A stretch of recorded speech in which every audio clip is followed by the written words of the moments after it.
La Bible nous révèle clairement qu'il y aura un homme qui prendra le contrôle de toutes choses et gouvernera le monde comme aucun autre leader de l'histoire de l'humanité n'a réussi à le faire. Cet homme sera charismatique et aura un discours qui conquérera tous. Son pouvoir de persuasion convaincra les habitants de la terre que, entre ses mains, tous les problèmes des nations seront enfin résolus. La vérité est que le monde n'a jamais vu quelqu'un d'aussi puissant, influent et intelligent que cet homme. Et cela se produira pour une seule raison. Il détiendra entre ses mains le pouvoir venant directement de l'ennemi de nos âmes, Satan. Voyez ce que dit la Bible à son sujet dans la deuxième épître aux Thessaloniciens, chapitre 2. L'apparition de cet impie se fera par la puissance de Satan avec toutes sortes de miracles, de signes et de prodiges mensongers, et avec toutes les séductions de l'iniquité pour ceux qui périssent, parce qu'ils n'ont pas reçu l'amour de la vérité pour être sauvés. Et qui est cet homme? Je te demande, c'est l'Antéchrist, l'être maléfique qui s'élèvera contre Dieu et s'exaltera au-dessus de toute chose, jusqu'à s'asseoir dans le sanctuaire du Seigneur et affirmer qu'il est lui-même Dieu. Et il fera tout cela parce qu'il désire la même chose que le diable a toujours désiré, occuper la place du Dieu très haut. C'est ainsi que cela est écrit dans le livre d'Ésaïe, chapitre 14. Te voilà tombé du ciel, astre brillant, fils de l'aurore. Tu es abattu à terre, toi, le vainqueur des nations. Tu disais en ton cœur, je monterai au ciel, j'élèverai mon trône au-dessus des étoiles de Dieu. Je m'assiérai sur la montagne de l'assemblée, à l'extrémité du septentrion. Je monterai sur le sommet des nues, je serai semblable au Très-Haut. Et la question qui se pose est la suivante. Quand l'Antéchrist viendra-t-il sur terre? Est-ce qu'il est déjà né? Attend-il simplement que les prophéties bibliques se réalisent pour être annoncé comme celui qui sauvera le monde? C'est précisément sur cette question que nous allons traiter dans cette vidéo. Je vais te prouver que l'Antéchrist est déjà parmi nous, agissant sans que personne ne le remarque. D'accord. Mais avant de commencer, je tiens vraiment à ceux que tu t'abonnes à ma chaîne. Il te suffit de cliquer sur le bouton s'abonner qui se trouve ci-dessous la vidéo et à côté apparaîtra une cloche. Il est très important que tu actives la cloche pour recevoir toutes les notifications à chaque fois que je publierai une nouvelle vidéo. D'accord? Alors, allons-y. Le Nouveau Testament nous raconte que Satan a tenté Jésus à 3 moments différents pendant que le Seigneur jeûnait dans le désert, se préparant à assumer son ministère sur terre.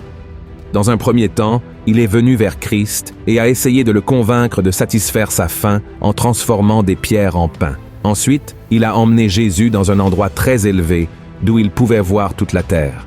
Alors, Satan lui a proposé de lui donner le pouvoir sur tout, si Jésus se prosternait devant lui.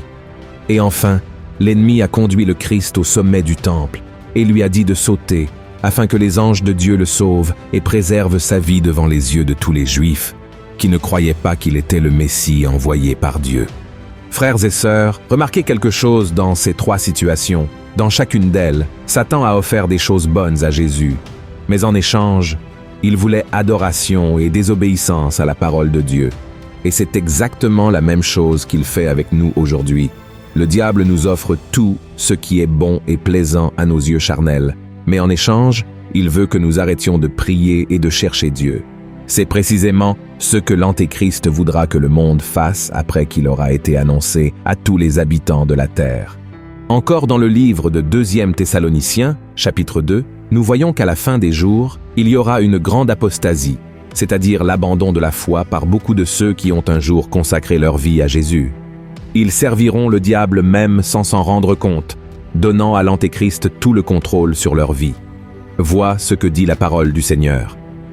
Pour ce qui concerne l'avènement de notre Seigneur Jésus-Christ et notre réunion avec lui, nous vous prions, frères, de ne pas vous laisser facilement ébranler dans votre bon sens et de ne pas vous laisser troubler, soit par quelque inspiration, soit par quelques paroles ou par quelques lettres qu'on dirait venir de nous, comme si le jour du Seigneur était déjà là.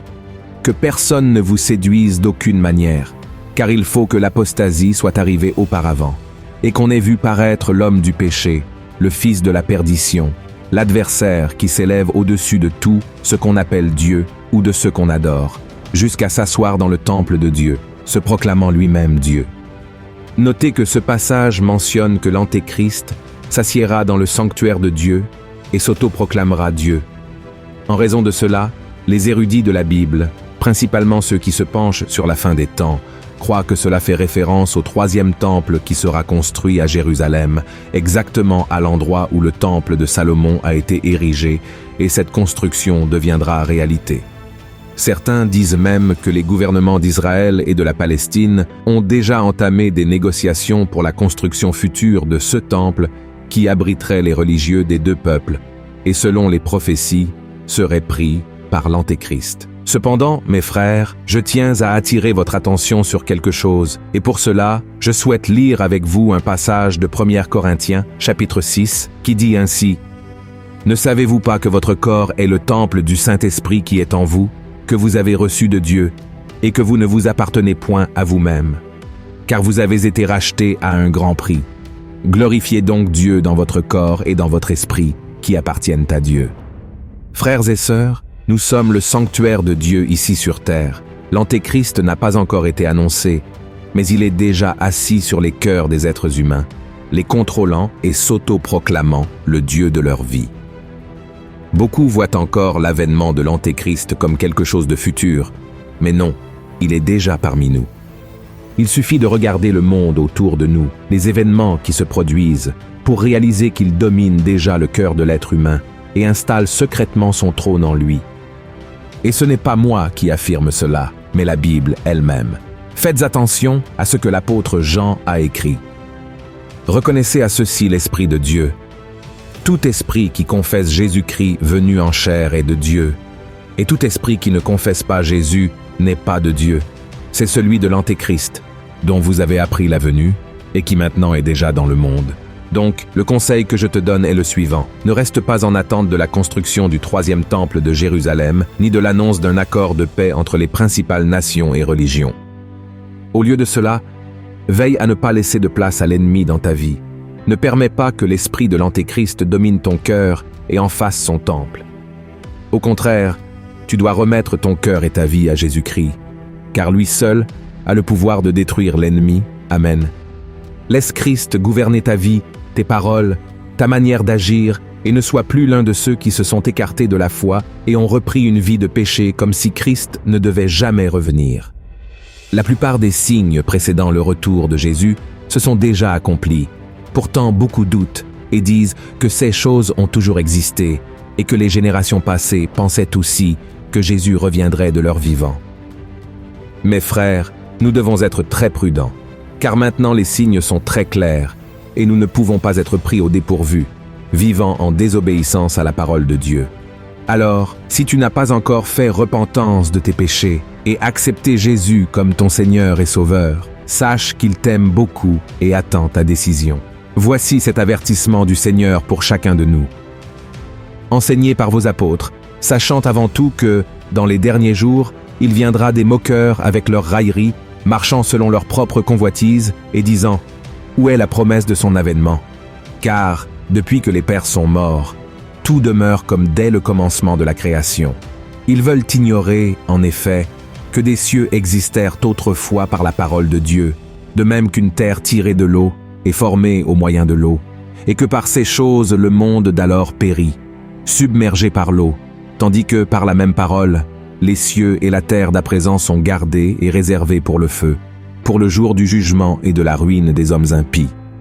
Mais il est une chose, bien-aimés, que vous ne devez pas ignorer, c'est que, devant le Seigneur, un jour est comme 1000 ans, et 1000 ans sont comme un jour. Le Seigneur ne tarde pas dans l'accomplissement de la promesse, comme quelques-uns le croient, mais il use de patience envers vous, ne voulant pas qu'aucun périsse, mais voulant que tous arrivent à la repentance. Le jour du Seigneur viendra comme un voleur. En ce jour, les cieux passeront avec fracas, les éléments embrasés se dissoudront, et la terre avec les œuvres qu'elle renferme sera consumée. Puisque donc toutes ces choses doivent se dissoudre, quelles ne doivent pas être la sainteté de votre conduite et votre piété, tandis que vous attendez et hâtez l'avènement du jour de Dieu, à cause duquel les cieux enflammés se dissoudront et les éléments embrasés se fondront. Amen. Si vous avez aimé ce message, je vous prie de le partager sur WhatsApp, sur Facebook. Propageons la parole de Dieu et n'oubliez pas de vous abonner à ma chaîne. Que Dieu vous bénisse, je vous attends dans la prochaine vidéo.